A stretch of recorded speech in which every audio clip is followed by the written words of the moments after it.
మీ ఘనమైన నామం కొరకు వందనాలు, మీకు స్తుతులు స్తోత్రాలు. Recording in progress. నీ దయను బట్టి, నీ ప్రేమను బట్టి నాయన ప్రభా,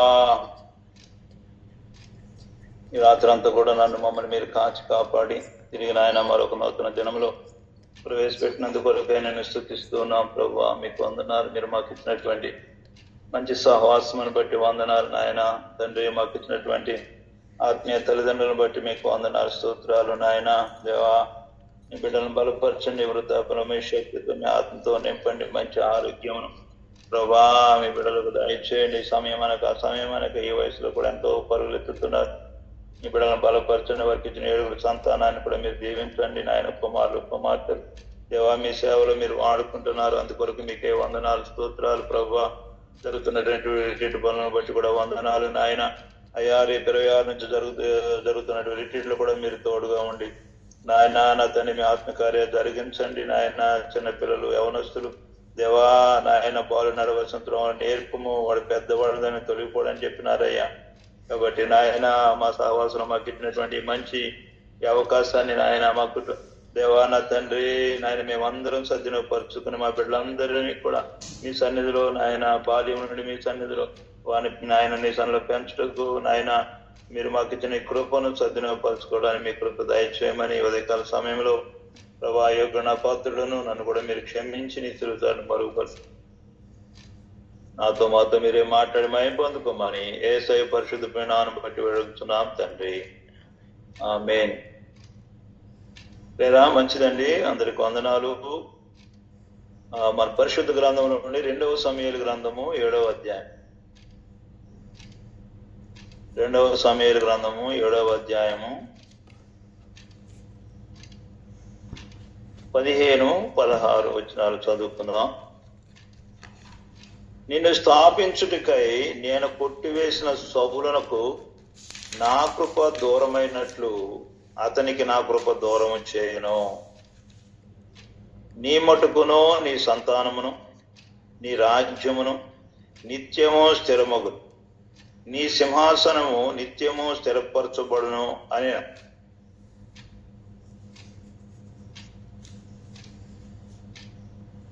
చూడండి ప్రియరా, ఇక్కడ మనం చదవబడిన వాక్య భాగంలో దావీదు మహారాజుకు దేవుడు వాగ్దానం చేస్తా ఉన్నాడు. నిన్ను స్థాపించుటకై నేను కొట్టివేసిన సౌలునకు నా కృప దూరమైనట్లు అతనికి నా కృప దూరము చేయను. నీ మటుకు నీ సంతానమును నీ రాజ్యమును నిత్యము స్థిరమగును, నీ సింహాసనము నిత్యము స్థిరపరచబడును అని. కాబట్టి ఇక్కడ సౌలుకు కృప దూరమైనది, దావీదుకి ఈ కృప శాశ్వత కాలం నిత్యము ఉంటదని దేవుడు వాగ్దానం చేస్తూ ఉన్నాడు.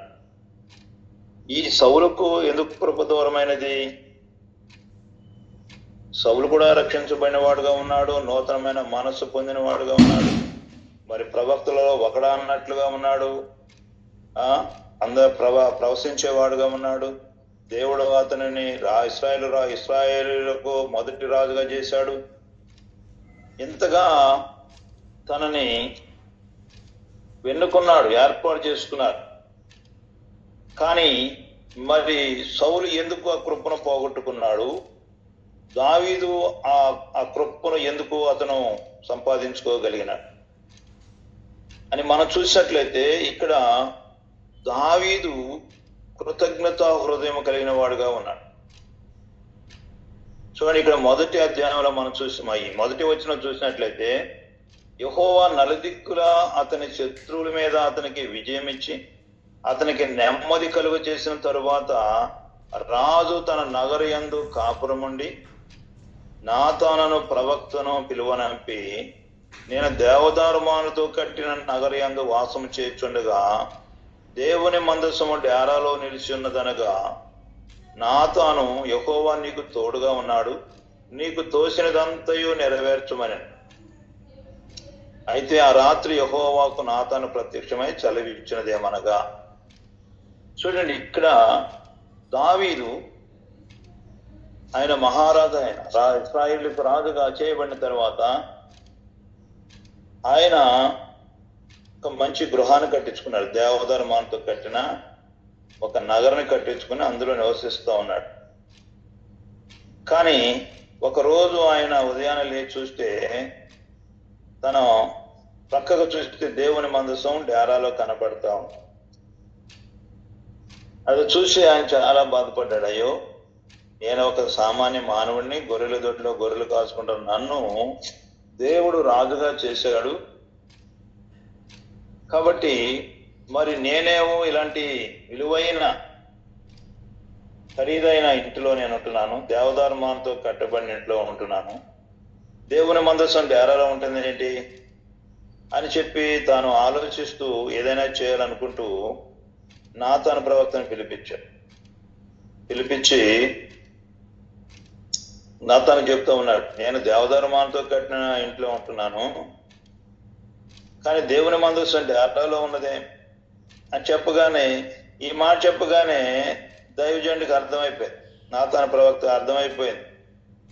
అర్థమైపోయి అని చెప్తున్నాడు, అయ్యా, దేవుడు నీకు తోడుగా ఉన్నాడు, నీకు తోచిందంతా కూడా నెరవేర్చు అని చెప్పి వెళ్ళిపోయాడు.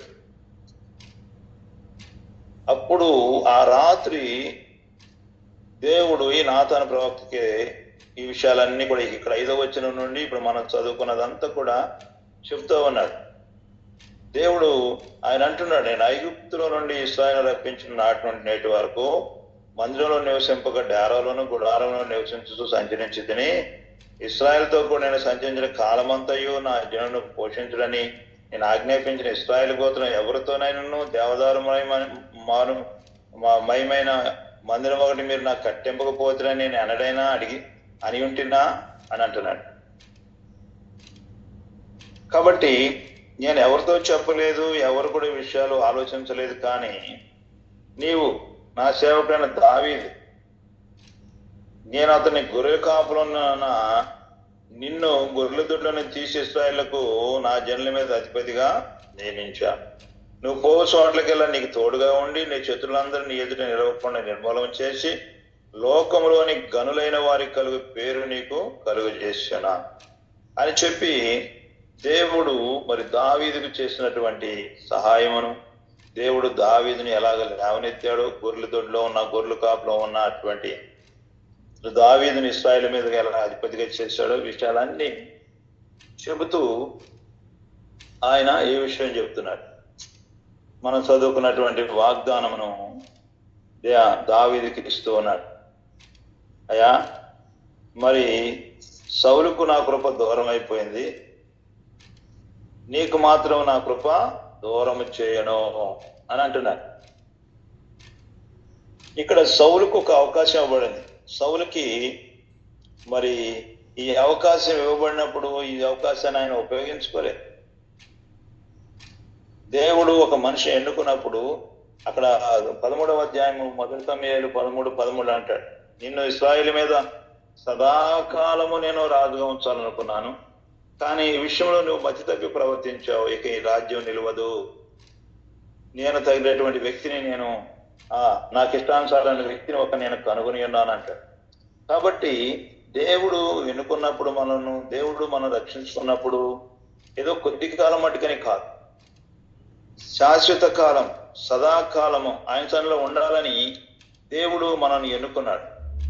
ఆయన తాత్కాలికమైన రక్షణతో, లేకపోతే నీ వరకే, ఇప్పుడు మనం మారు మనసు పొందాం, భక్తి చేసిన తర్వాత నీ వరకే ఈ భక్తి నిలబడటం కాదు. అలాగైతే మనం ఎంతో నష్టపోతాం. మనం చేసే భక్తి మనకు, మన పిల్లలకు, మన పిల్లల పిల్లలకు అది తరతరాలకు నిలిచిండేటట్టుగా మనం పునాది వేసుకోవాలి. అది అలాగా నిలువబడాలి అంటే ఒకటే కృతజ్ఞత హృదయం. ఇక్కడ మనం చూస్తున్నాం సౌలుకి దావీదుకి ఉన్నటువంటి తేడా ఒకటే. సౌలేమో అతను ఉన్నటువంటి అధికారాన్ని, ఆ సింహాసాన్ని తను కాపాడుకోవాలని దాని చుట్టూ తిరుగుతున్నాడు. ఒరే యోనాతానా, ఒరే అగడగుడ్డు దాని కుమారుడా అని చెప్పి ఇట్లా తిట్టుతూ, నీవు దావీదుతో స్నేహం చేస్తున్నావు, వాడితో స్నేహం చేస్తే నీ సింహాసనం నిలబడదురా అని తిడుతున్నాడు. అంటే సింహాసనాన్ని తన కుమారుడికి తాను ఇవ్వాలనుకున్నాడు, కానీ అది మనుషులు ఇచ్చేది కాదు. కృతజ్ఞతా హృదయం, కృతజ్ఞతా హృదయం. నీవు రక్షించబడిన మనము, దేవుని యొక్క ప్రేమను ఎరిగిన మనము, దేవుడిని మనల్ని ఏ స్థితిలో నుండి రక్షించబడినప్పుడు ఎంతో కృతజ్ఞత, మారు మనసు పొందినప్పుడు, మన పాపస్థితి మనకు అర్థమైనప్పుడు, దేవుని ప్రేమ మనకు అర్థమైనప్పుడు దేవుని సల్లో మనం అంటాం, ప్రభా ఇక నేను బ్రతికితే నేను నీ కొరకేనయ్యా, చనిపోయినా నీ కొరకే అని చెప్పి ప్రారంభంలో ఎంత ఆసక్తి కలిగి ఉంటామో, ఎంత కృతజ్ఞత కలిగి ఉంటామో. సౌలు కూడా రాజుగా అభిషేకిద్దాం అనుకున్నప్పుడు వెళ్ళి ఆ సామాను ఉన్న గదిలో ఏదో సామానులు దాక్కుంటాడు, మనుషులకు కనపడకుండా తను తగ్గించుకుంటూ ఉన్నాడు. కానీ పేరా ఆ తగ్గింపు, ఆ కృతజ్ఞత హృదయం అనేది రాను కనపడకుండా పోయి తానేదో ఆ సింహాసనాన్ని కాపాడుకోవాలనుకున్నాడు, కానీ అది అతని చేతిలో నుంచి లాగివేయబడింది. తన సంతానం చేతిలో నుంచి అది లాగివేయబడి దావీదు సంతానానికి ఇవ్వబడింది. ఇక్కడ దేవుడు వాగ్దానం చేస్తున్నాడు, నిన్ను స్థాపించుటికై నేను కొట్టివేసినటువంటి సౌలునకు నా కృప దూరమైనట్లు అతనికి నా కృప దూరమే చేయను. అంటే నీ సంతానానికి, నీ మటుకు నీ సంతానమును, నీ రాజ్యమును నిత్యము స్థిరమగును, నీ సింహాసనము నిత్యము స్థిరపరచబడును. దావీదు ఆయనకి ఏమైనా బంధువా? దేవుడికి పక్షపాతం అంటదా? సౌలునకు ఏమో దేవుని కృపను కొట్టివేశాడు, దావీదునికేమో శాశ్వతమైన కృపను చూపుతూ ఉన్నాడు. ఇది ఏమైనా పక్షపాతం అంటారా? కాదు, కృతజ్ఞత హృదయం. అతడు తన పిల్లలకు, తన ఇంటి వారికి సంపాదించుకోవడానికి, దాచుకోవడానికి అతను ప్రయాసపడలేదు. దేవుని కొరకు ఒక పెద్ద మంచి మందిరం, సరే ఖరీదైన మందిరం కట్టాలని చూస్తే ప్రేరా అక్కడ మనకు కనపడుతూ ఉంటుంది ఎంత ఖరీదైన మందిరం అంటే. చూడండి, మొదటి దినవృత్తాంతం గ్రంథము 22వ అధ్యాయంలో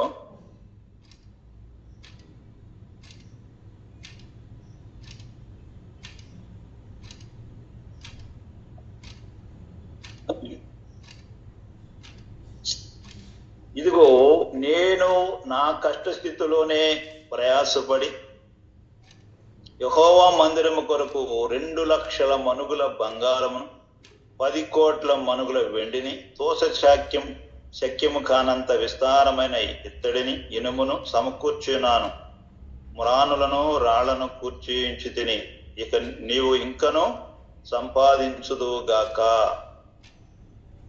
పేరా ఇక్కడ కేవలం దావీదు కష్టపడి సంపాదించి, ప్రయాసపడి తనకు వచ్చినటువంటి సంపాదించినటువంటి బంగారమే 2 లక్షల మనుగులు అంట. అంటే 20 లక్షల కేజీలు. మనుగంటే 10 కేజీలు కదా, 20 లక్షల కేజీలు బంగారమును సంపాదించచ్చు. కనీసం ఇప్పుడు మనం బంగారం రేటు 9 లక్షలు ఉంది కేజీ.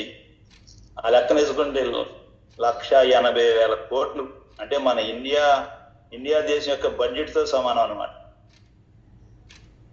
10 కోట్ల మనుగులు ఏంటంటే ఎండి కేజీ 50,000 వేసుకున్నా 5,000 కోట్లు. అబ్బా, ఆ దినాల్లోనే ఎంత ఖరీదైన మందిరం కట్టాడండి. తనకి తన పిల్లలకి దాచుకోలేదు, కానీ దేవుని కొరకు ఒక మందిరమును కట్టాలని తాను ప్రయాసపడినట్లుగా మనం చూస్తున్నాం. కాబట్టి ఈ స్థితిని చూస్తున్నటువంటి దేవుడు తన దేవుని కొరకు, దేవుని మందిరం కొరకు, దేవుని రాజ్యం కొరకు ఎలాంటి ఆసక్తి కలిగిన వాడిగా ఉన్నాడో ఇక్కడ మనకు కనబడుతూ ఉంది. కాబట్టి పేరా దావీదుకు చూపినటువంటి శాశ్వతమైన కృప, అలాగే రక్షించబడిన మనం కూడా యేసు ప్రభు దగ్గర పాపాత్మ స్త్రీ వచ్చినప్పుడు ఆమె విలువైన అత్తరు తీసుకొచ్చి ఆ యొక్క ఆ లేవీయుడైన వాటిని సీమోని ఇంట్లో కూర్చుని ఆయన భోజనాన్ని కూర్చున్నప్పుడు ఆమె వచ్చి ప్రభు పాదాల దగ్గర కూర్చుని కన్నీటితో ప్రభు పాదాలు కడుగుతుంది, తల వెంట్రుకలతో తుడుస్తూ ఉంది. అక్కడ ఉన్న చుట్టుపక్కల వారికి అర్థం కాలేదు, అక్కడ శిష్యులకు అర్థం కాలేదు, ఆమె చేస్తున్న కార్యం వారికి అర్థం కాలేదు. ప్రభు అప్పుడు చెప్తా ఉన్నాడు, ఈమె నన్ను విస్తారంగా ప్రేమించింది కాబట్టి ఈమె యొక్క విస్తారమైన పాపములు క్షమించబడినవి అని చెప్పినప్పుడు ఆమె క్షమించబడినటువంటి స్థితి, ఆ పాపపు స్థితి, పాపము వలన వచ్చే జీతం మరణము, ఆమె రాళ్లతో కొట్టి చంపబడాలి, ఆమె అలాంటి పరిస్థితుల్లో ఆమె తప్పించబడినప్పుడు ప్రభువు చెప్పారు, ఇక నువ్వు ఎన్నడూ పాపము చేయవద్దు అని చెప్పిన మాటను బట్టి అలాగా ఈ పాపాత్మురాలు స్త్రీ కూడా ప్రభు యొక్క కృపను పొందుకున్నది. దాన్ని బట్టి ఆమె ఇంటికి పరిగెత్తుకుని వెళ్ళి తనకున్నటువంటి ఆస్తి అంతా కూడా తను ఏం సంపాదించిందో సంపాదించినంతా కూడా ఖర్చు పెట్టి విలువైన అత్తరు, శిష్యులు ఆయన దగ్గర ఉన్నటువంటి శిష్యులు కూడా అంటున్నారు, ఎందుకంత విలువైన అత్తరు ఇంత డబ్బు ఎందుకు వేస్ట్ చేయాలి, ఇది అమ్మి పేదలకు ఇవ్వచ్చు కదా అని చెప్పినప్పుడు ప్రభు చెప్పినారు, ఈమెను తొందర చేయొద్దు, మీరు బూదిగంతును గెలిచి సువార్త ప్రకటించినప్పుడు ఈమె గురించి కూడా చెప్పండి, ఈమె ఎలాంటి కృతజ్ఞతతో నా పాదాలు కడిగినదో, నా కొరకు విలువైన అత్తరు పుట్టి ఖర్చు పెట్టినదో అది వెళ్ళి చెప్పండి, బూదిగంతుల వరకు సాక్షిగా చెప్పండి అని చెప్తాం. కాబట్టి ప్రియరా, దేవుని సన్నిధిలో కృతజ్ఞత హృదయం, పశ్చాత్తాపం, తను పొందినటువంటి రక్షణ, తను పొందినటువంటి క్షమాపణ, తను పొందినటువంటి విడుదల, వాటిని జ్ఞాపకం చేసుకున్నప్పుడు మనం కృతజ్ఞత కలిగి ఉండలేకుండా ఉండలేం. చాలా మంది మారు మనసు పొందినా సరే ఇలాగా మర్చిపోతూ ఉన్నారు, ఇలాగ కృతజ్ఞత లేని వారుగా ఉంటున్నారు. లేదా కృతజ్ఞత లేకుండా మనం ఉన్నట్లయితే మనము సౌలు పోగొట్టుకున్నట్లుగా మనం దేవుని కృపను పోగొట్టుకుంటాం. నీ తరువాత నీ పిల్లల పిల్లల పిల్లలు కూడా దేవుని సన్నిధిలో ఉండాలి అంటే, దేవుని రాజ్యమునకు వారసులుగా ఉండాలి అంటే, నిత్యము ఉండాలి అంటే, భక్తిలో ఉండాలి అంటే, పరిశుద్ధతలో ఉండాలి అంటే కృతజ్ఞత హృదయమే. రక్షించబడిన మనము, దేవుడు మనకిచ్చిన సహవాసము, దేవుడు మనకిచ్చినటువంటి బిడ్డలు, దేవుని బిడ్డలు, దేవుని కార్యముల కొరకు, దేవుని రాజ్యము కొరకు మనము ప్రయాసపడాలి. రక్షించబడిన మనము మన సొంత కార్యాల కంటే కూడా దేవుని రాజ్యం కొరకు, దేవుని సువార్త కొరకు ప్రయాసపడాలి. మనం పొందినటువంటి మేలులో, మనం పొందినటువంటి విడుదల అనేకులు పొందాలని. అందుకని అనేక సార్లు దేవుని బిడ్డలు అదే చేస్తుంటారు. సమరేశ్వరియే మనకి మోటివ్, ఆమె మనకు మాదిరి. అయ్యగారు ప్రతి ప్రసంగంలో కూడా సమరేశ్వరి గురించి చెప్పుకున్నాం. ఎందుకంటే ఆమె ఎలాంటి కృతజ్ఞత కలిగి ఉన్నదో, నేను పొందినటువంటి మేలు, నేను పొందినటువంటి విడుదల, నేను పొందినటువంటి రక్షణ, నేను పొందినటువంటి జయ జీవితము, రండి మీరు కూడా వచ్చి చూస్తే మీకు అర్థమవుతుంది అని చెప్పి ఆమె చెప్పినప్పుడు ఆ ఊరు వారందరూ కదిలిచ్చారు. యేసుప్రభు మాట్లాడిన తర్వాత అంటున్నారు, అమ్మ నువ్వు చెప్పిన దాన్ని బట్టి కాదు కానీ మేము ఆయన మాటలు విన్న తర్వాత ఈయనే నిజమైన లోకరక్షకుడు అని మేము గ్రహించుతున్నాము. అబ్బా! కాబట్టి ప్రియరా, దేవుని యొక్క సన్నిధిలో మనము ఎప్పుడైతే మనం ఆ కృతజ్ఞత కలిగి ఉంటామో, దేవుడు దావీదుకి ఇచ్చినటువంటి వాగ్దానము మనకు కూడా ఇస్తాడు పక్షపాతిగా. చూడండి అక్కడ యెషయా గ్రంథము 55వ అధ్యాయం 3వ వచనం. యెషయా గ్రంథము, ఎవరైతే దేవుని యొక్క మాట విని 55వ అధ్యాయము 3వ వచనం, చెవియొగ్గి నా యొద్దకు రండి, మీరు వినని ఎడల మీరు బ్రతుకుదురు,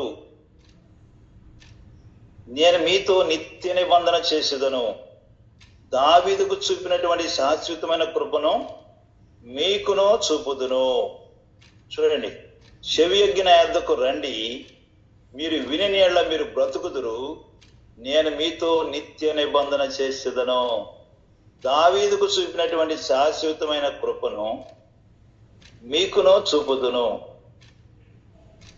చూడండి, దావీదుకు చూపినటువంటి శాశ్వతమైన కృప అది ఏ ఒక్కరికో కాదు. ఎవరు దేవుని యొక్క మాట విని దేవుని యొద్దకు వచ్చి ఆయన మాట విని బ్రతుకుతారో, బ్రతికించబడతారో, రక్షణ పొందుతారో, దేవునికి లోబడతారో వారితోనంట దేవుడు నిత్య నిబంధన చేస్తాడు. నిత్య నిబంధన, తాత్కాలిక నిబంధన కాదు, నిత్య నిబంధన. దావీదుకు చూపినటువంటి శాశ్వతమైన కృపను మీకును చూపుదును. అబ్బా, ఎలాంటి శ్రేష్టమైన వాగ్దానం! పక్షపాతం లేదు. దేవుడికి పేదవాడని ధనవంతుడని లేకపోతే మరొకటి లేదు.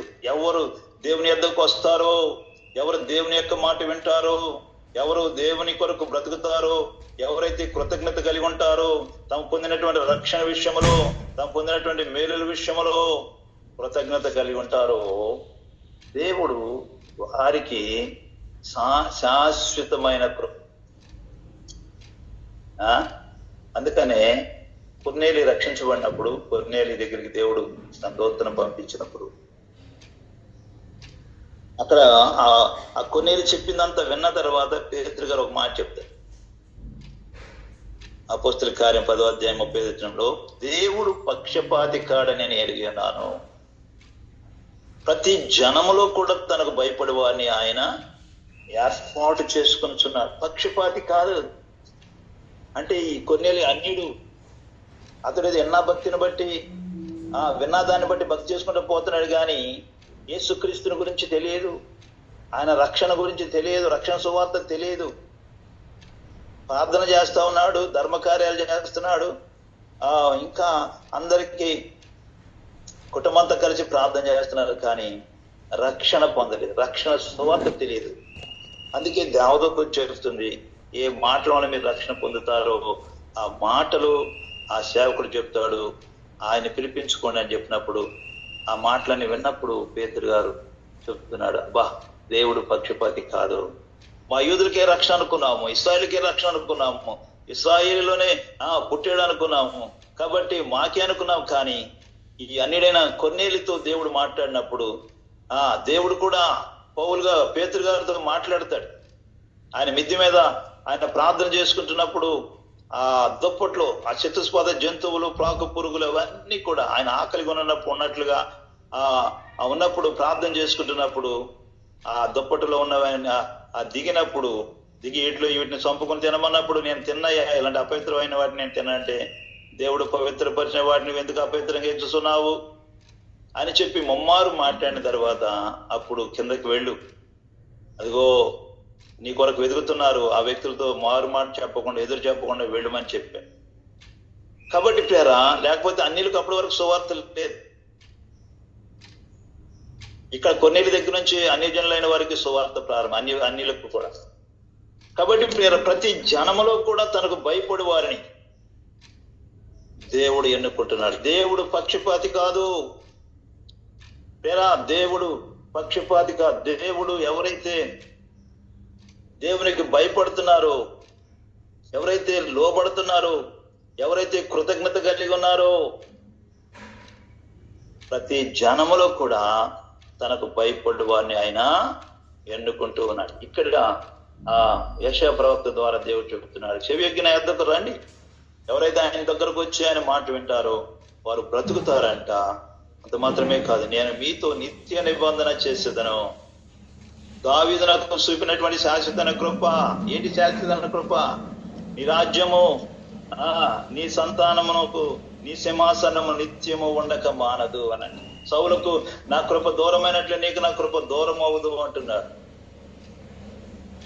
ఒకవేళ వాడు పాపం చేసినా సరే మనుషులు దండముతోనే దండిస్తాను కానీ సౌలుకు నా కృప దూరమైన వారికి దూరము. కాబట్టి ప్రియరా, ఆ కృతజ్ఞత హృదయం రక్షించబడిన తర్వాత మనము మన జీవితంలో దేవునికి నువ్వు గొప్ప ప్రాధాన్యత, దేవునికి నువ్వు ఎలాంటి ప్రాధాన్యత ఇస్తున్నావో నీవు నీ కలిగి ఉన్న వాటి అన్నిటితో, నీకున్న బలము, నీకున్న జ్ఞానము, నీకున్న ధనము, నీకున్న వాటన్నిటితో, నీకున్న దేవునికి ఇచ్చినటువంటి వరాలన్నిటితో కూడా నీవు కృతజ్ఞత కలిగినట్లయితే దేవుని కొరకు నేను చేయాలి, దేవుని రాజ్యం కట్టడానికి, దేవుని సువార్త ప్రకటించడానికి ఎలాగా ప్రయాసపడాలి, నేను నా ఇంటి వారు, నేను నా బిడ్డలు, లేకపోతే నాకున్నటువంటి వనరులు, దేవునికి ఇచ్చిన వాటి అన్నిటితో కూడా, ఏది ఇచ్చినా దేవుడు ఇచ్చిందే కదా నీకు. మన పుడతా ఏది తీసుకురాలేదు, మన చనిపోయేటప్పుడు ఏది తీసుకెళ్ళలేము, అది తెలుసు మనకి. కానీ రక్షించబడిన తరువాత, మారు మనసు పొందిన తరువాత నీవు మారు మనసు పొందిన నీవు, రక్షించబడిన నీవు నిత్య జీవం కొరకు, ఈ నిత్య రాజ్య సువార్త అనేకులకు అందించడానికి, దేవుని రాజ్యం కట్టడానికి మనము ఎలాంటి కృతజ్ఞత కలిగి ఉన్నామో, ఎలాగా మనము నడుచుకుంటున్నామో, ఎలాగ లోబడుతున్నామో, దాన్ని బట్టి దేవుడు మనకి సహాయం చేస్తాడు. కాబట్టి ప్రియరా, దేవుని యొక్క సన్నిధిలో మనము ఇక్కడ సౌలుకేమో కృప దూరమైంది, దావీదుకేమో దేవుని కృప శాశ్వతంగా నిలబడింది. కాబట్టి దీన్ని బట్టి దేవుడు పక్షపాతం అనుకుంటామా? పక్షపాతి కాదు. ఒకటే కృతజ్ఞత హృదయం. మనము మన పిల్లలకు ఇవ్వాలంటే ఇచ్చేది కాదు, మనం ఎంత లోబడతామో దేవునికి. నీవు కృతజ్ఞత కలిగి ఉన్న దాన్ని బట్టి, నీకున్న వనరులను, అయితే నీకున్న బలము, అయితే నీకున్న జ్ఞానము, నీకున్న వాటన్నిటిని దేవుని కొరకు ఎలాగ ఉపయోగిస్తున్నావో దాన్ని బట్టి దేవుడు చూస్తాడు. నీ అంతరంగాన్ని చూస్తాడు, నీ హృదయమును చూస్తాడు, నీ తగ్గింపును చూస్తాడు, నీ దేవునికి లోబడేదాన్ని బట్టి చూస్తాడు. ఆయన నీ హృదయమును చూస్తాడు. చూసి నువ్వు దేనికి ప్రాధాన్యత ఇస్తున్నావో, నీ కుటుంబానికి ప్రాధాన్యత ఇస్తున్నావో, నీ పిల్లలకు ప్రాధాన్యత ఇస్తున్నావో, అయితే దేవునికి ప్రాధాన్యత ఇస్తున్నావో, నీకు ఇచ్చిన వాటిని దేవుని కొరకు ఎక్కువ ఉపయోగిస్తున్నావో, లేకపోతే నీ పిల్లల కొరకు, లగ్జరీ సుఖం కొరకు, సౌఖ్యం కొరకు, వీటి కొరకు ఉపయోగిస్తున్నావో, ఏ ఉద్దేశంతో నీవు ఖర్చు అవుతున్నావో అవన్నీ చూస్తావు. కాబట్టి పేరా, దావీదునకు శాశ్వతం ఇక్కడ అంటున్నాడు, దావీదుకు చూపినటువంటి శాశ్వతమైన కృపను నేను మీకు కూడా చూపుతాను. మీతో నిత్య నా ఎద్దకు వచ్చి వారిని నా చెవిగిన ఎద్దకు రండి, మీరు వినని ఎడల మీరు బ్రతుకుదురు, నేను మీతో నిత్య నిబంధన చేసి. యెరెమీయా గ్రంథంలో ఒక వచనం ఉంటుంది అక్కడ, నేను పగలకు రాత్రితో నేను నిబంధన చేసినట్లుగా, పగలు సూర్యుడు రాత్రి చంద్రుడు ఉండడానికి నేను ఒక నిబంధన చేశాను. నేను దావీదుకి ఇచ్చినటువంటి ఈ యొక్క వాగ్దానమును మీరు నిరర్ధకం చేయాలంటే, నేను చేసినటువంటి ఈ పగలు సూర్యుడు ఉండకుండా, రాత్రి చంద్రుడు ఉండకుండా మీరు చేయగలిగితే, అలాగే ఆ నిబంధన మీరు క్యాన్సిల్ చేయగలుగుతారంట. కాబట్టి ప్రియరా, దేవుడు ఎంత గొప్ప దేవుడు అండి. కాబట్టి రక్షించబడిన మనం, మారు మనసు పొందిన మనము ఆ కృతజ్ఞత హృదయం అనేది, దేవుని కొరకు నేను బ్రతకాలి, దేవుని కొరకు నేను ఖర్చు అవ్వాలి, దేవుని కొరకు నేను, నా కుటుంబం, నేను, నా బిడ్డలు, నేను నాకున్న వాటి అన్నిటితో ఎలా ఘనపరచాలి, అలాంటి ఆలోచనతో ఉంటే దేవుని రాజ్యము ఎంత త్వరితంగా కట్టబడుతుంది. దేవుని కొరకు నువ్వు ప్రయాసపడేదాన్ని బట్టి, దేవుని పట్ల నువ్వు కలిగిన కృతజ్ఞత హృదయమును బట్టి దేవుడు నీకు అన్ని అలాంటి శాశ్వతమైన కృపను చూపుతాడు. కాబట్టి ఇక్కడే మనకు వ్యత్యాసం ఉంది. సౌలుకి అవకాశం వచ్చింది, దావీదుకు రాకుండా సౌలు ఆపుకోవచ్చు, కానీ సౌలు దేవుని కృపను కృతజ్ఞత లేని వాడైపోయాడు. కొద్ది కాలమే, 2 సంవత్సరాలే దేవునికి అనుకూలంగా బ్రతికాడు. మిగిలిన 38 సంవత్సరాలు కూడా అతడు దేవుడు లేకుండా బ్రతికాడు. కాబట్టి విషయాలన్నింటిలో కూడా ప్రేర, మనం దేవుని సన్నిధిలో దేవుని కృపను కాపాడుకుంటున్నామా, లేకపోతే దేవుని కృపను పోగొట్టుకుంటున్నామా? అది చాలా మంది మారు మనసు పొందుతున్నప్పటికీ కూడా కృతజ్ఞత లేని వారిగా, లోబడలేని వారిగా, ఇంకా ఈ భౌతిక సంబంధమైన, శరీర సంబంధమైన వాటికి మనసిచ్చి కాలం ఎంతో వ్యర్థమైపోతా ఉంది. పిల్లలు లోబడట్లేదు, కుటుంబాలు ఎంతో నష్టం కనపడతా ఉంది. కారణము కృతజ్ఞత లేని హృదయము, ఇంకా దేవుని యొక్క ప్రేమను, దేవుని యొక్క రాజ్యం కొరకు ప్రయాసపడలేని పరిస్థితులు కనబడటం వల్లనే మనము ఆ దేవుని కృపను పోగొట్టుకుంటున్నాం. ఇప్పటికైనా సరే లేదా దేవుని యొక్క బిడ్డలు మనకు చెప్పేది అదే. మనకున్న వాటి అన్నిటితో మనము మన బిడ్డలు దేవుని రాజ్యం కట్టాలి, దేవుని కొరకు ప్రయాసపడాలని ఎంతో ప్రయాసపడతా ఉన్నారు. కాబట్టి దేవుని బిడ్డలతో కలిసి మనం సమకూర్చుకున్నట్లయితే దేవుని బిడ్డలు ఎంత అహోరాత్రులు, ఒక వ్యక్తి కనబడితే, ఒక వ్యక్తి దొరికితే అయ్యగారికి ఆ వ్యక్తి రక్షణ కొరకు ఎంత నేను సురేష్ బ్రదర్ చెప్తున్నారు కదా, వాళ్ళు మారు మనసు పొందిన తర్వాతే మీరు మీ కానుక తీసుకుంటారని చెప్తారు. కాబట్టి ప్రేర దేవుని సన్నిధిలో మనకి ఇచ్చినటువంటి మన నాయకులు, దేవుని బిడ్డలు ఎంతో సమర్పణతో, అంకితముతో మరి దేవుని యొక్క రాజ్య వ్యాప్తి కొరకు ఒక వ్యక్తి దేవుని రాజ్యంలోనికి వెళ్ళాలి అంటే ఎంత ప్రయాసపడుతూ ఉన్నారు. కాబట్టి ప్రేర మరి మనంతరం రక్షించబడి మనం అందరం చేస్తే ఇంకా దేవుని రాజ్యం ఎంతో విస్తారంగా కట్టబడుతుంది. దేవుని యొక్క కృప మనకు, మన పిల్లలకు మనం సంపాదించుకునేటువంటి దీవెన దేవుని ద్వారా మనకి. ఇప్పుడు దావీదుకి వారి పిల్లలు ఉన్న నిత్యము ఉన్నారంటే దావీదు సంపాదించుకున్నాడా? దేవుడు వాగ్దానం చేశాడు. సౌలు పోగొట్టుకోవడానికి కారణము కృతజ్ఞత లేని కొరకు. కాబట్టి పేర రక్షించబడిన మనం అందరం కూడా అలాగ దేవుని యొక్క ఆ కృపను మనం కాపాడుకోవాలి. కృతజ్ఞత హృదయం కలిగి ఉండాలి. నువ్వు చేయగలిగినది ప్రాంతం చేయాలి దేవుని కొరకు. దేవుని బిడ్డలు చెప్తూ ఉంటారు కదా, ఒక సేవకుడు బైబిల్లో లోకసువార్త 17వ అధ్యాయం ఉంటాడు. ఒక యజమాని పొలంలోకి వెళ్ళి పని చేసిరామంటాడు. పని చేసి ఇంటికి వచ్చిన తర్వాత ఒంటి గంటకు వచ్చాడు. ఒంటి గంటకు వచ్చిన తర్వాత నాకు భోజనం పెట్టవని చెప్పంటే మళ్ళీ భోజనం వండి అన్ని తయారు చేసి పెట్టేటప్పటికి 3-4 అయ్యింది. ఇదంతా చేసిన తర్వాత అబ్బా నువ్వు ఎంత కష్టపడ్డావు, ఇప్పుడు దాకా కష్టపడ్డావు, చాలా మంచిది, వెరీ గుడ్ అని చెప్పాడా? చెప్పలేదు, మెచ్చుకోలేదు అంట. అన్ని చేసిన తర్వాత కూడా, ఆజ్ఞాపింపబడినవన్నీ చేసిన తర్వాత కూడా నేను నిష్ప్రయోజకుడైన దాసుడను అని చెప్పాను. కాబట్టి కొన్నిసార్లు మనం చేసినది అంతా నేనే చేస్తున్నాను, నా వల్ల జరుగుతుంది అనుకోకూడదు. ప్రతి ఒక్కరూ మనం చేయగలిగినంత చేసి కూడా మళ్ళీ అక్కడ నువ్వు కనపడకూడదు. నేను నిష్ప్రయోజకుడైన దాసుడను అని చెప్పి మనము అలాంటి కృతజ్ఞత హృదయం కలిగి ఉండాలి. కానీ నేను లేకపోతే ఏది లేదు అనేటటువంటి విధానము ఎవరికి ఉండదు. సరే, అమ్మగారు చెప్పారు, జోగారు అడిగారంట, లిలియమ్మ గారు అడిగారంట, మీరు చనిపోయిన తర్వాత నేను సమాధి మీద ఏం రాయమంటారంటే నేను నిష్ప్రయోజకుడైన దాసుడని రాయమ. కాబట్టి దేవుని సన్నిధిలో దేవుని సేవకులైన వారు, ఎలా మన ముందు ఇలాంటి సమర్పణ కలిగిన సేవకులైన వారు, నాయకులైన వారు ఎలాగ దేవుని కొరకు త్యాగం చేస్తూ ఎంత విరామం లేకుండా ప్రయాసపడుతూ నిష్ప్రయోజకుడైన దాసుడును అని చెప్తా ఉన్నారు.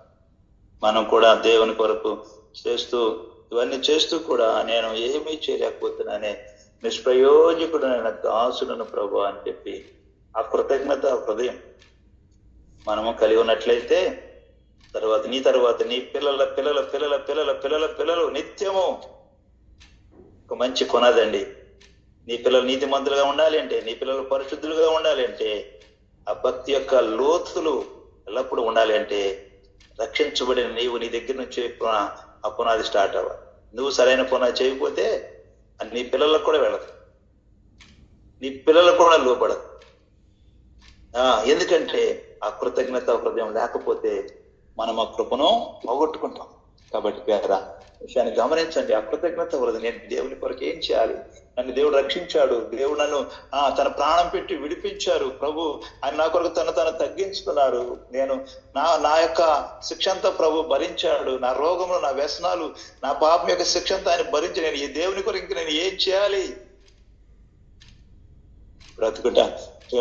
నీవు దేవుని ప్రేమను గ్రహించినట్లయితే, దేవుని ప్రేమ గ్రహించిన వారికి ఇదే పౌలు గారి లాగా నేను బ్రతుకుడైతే క్రీస్తే, సావైతే నాకు లాభం అనేది పౌలు గారు చెప్పడం కాదు. రక్షించబడిన ప్రతి ఒక్కరు కూడా దేవుని యొక్క ఆత్మకు చోటిచ్చిన ప్రతి ఒక్కరు తన పాపం విషయమై పశ్చాత్తాపడి దేవుని ఆత్మకు చోటిస్తే ప్రతి ఒక్కరికి రావాల్సింది అదే, నేను బ్రతుకుడైతే క్రీస్తే, సావైతే లాభము అనేటటువంటి ఆ కృతజ్ఞత హృదయమే కలిగి ప్రార్థన చేసి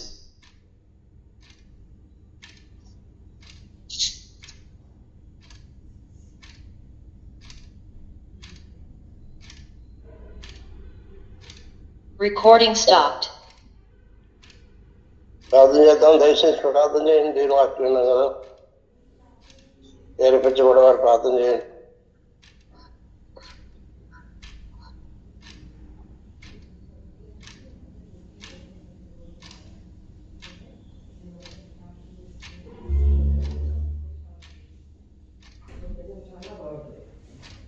ఆయన మీరు ఇచ్చిన అవకాశం బట్టి మీకు వందనాలు ప్రభా. ఆయన కాల సమయంలో దేవానికి దాసుల ద్వారా నాయన నాతో